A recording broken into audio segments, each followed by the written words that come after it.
ဒီတုတ်လေးစားကြပါလို့ရှင်အချင်းလေးပဲတင်နေတယ်လို့မပြောနဲ့နော်ဒီကြည့်သွားတော့ဆိုရင်မှမှန်ပြီးတွေ့လိုက်တယ်တွေ့ရတယ်စားကြပါလို့လိုက်တာပါရှင်ချင်းဦးနာတယ်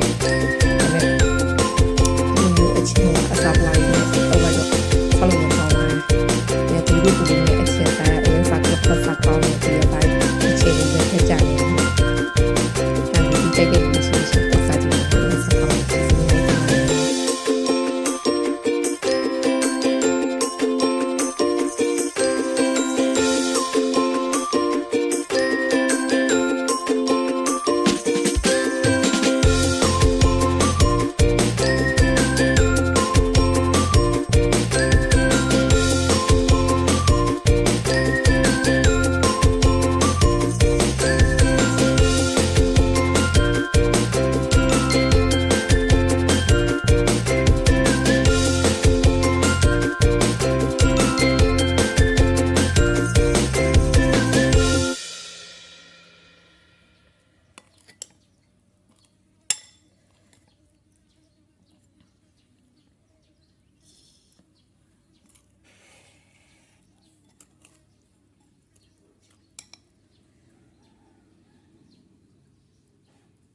这本书。